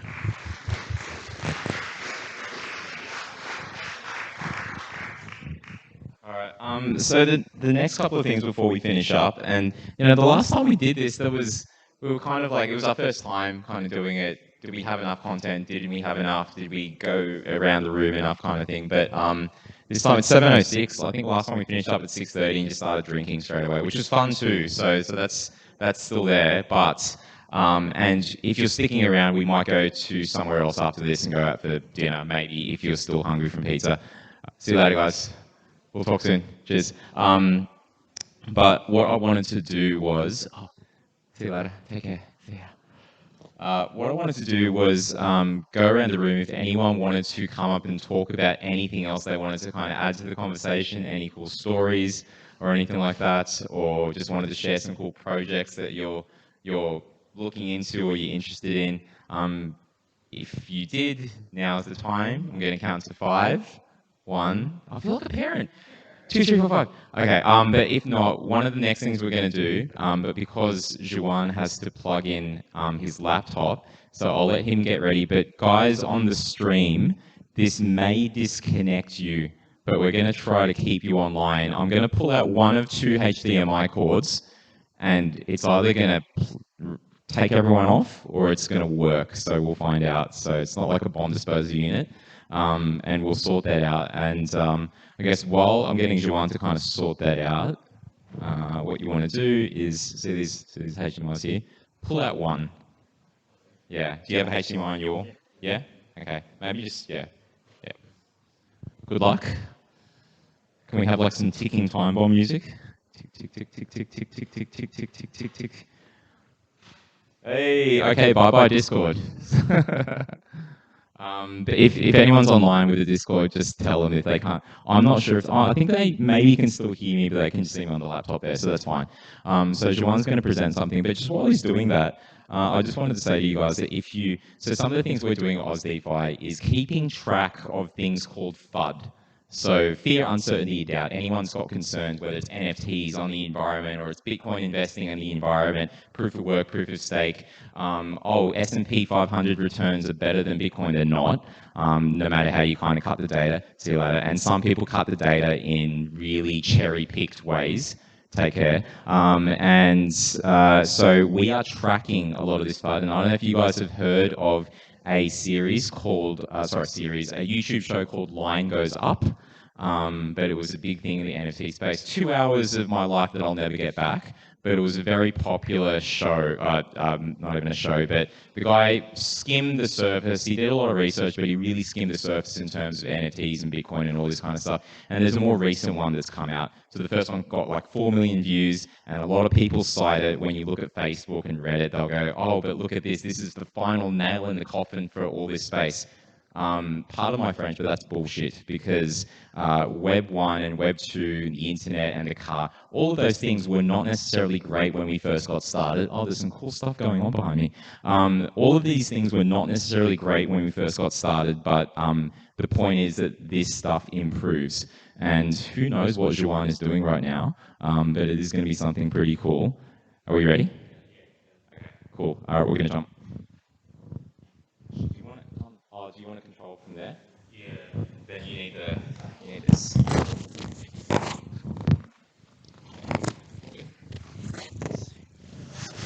Yeah, but we've got 20 pockets. Yeah.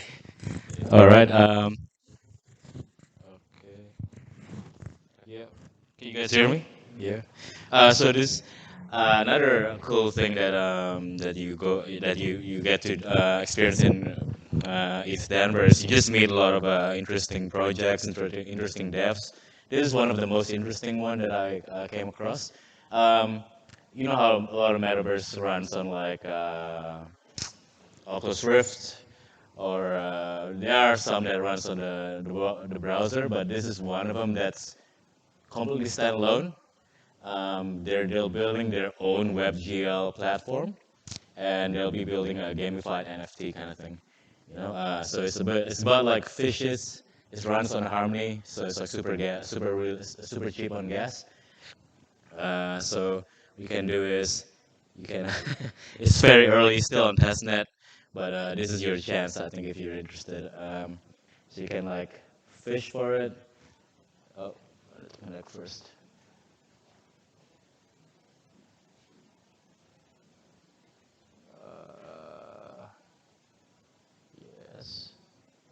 Yes.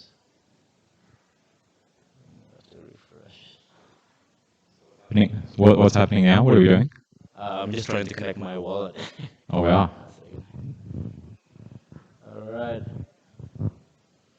So this is still on testnet. They actually received a grant for Harmony, from Harmony, and you can see there's a chance to catch. So this is, you can think of this as the minting page. So you can actually catch, or there's a chance that you won't catch as well. I think still pulling data. So yeah.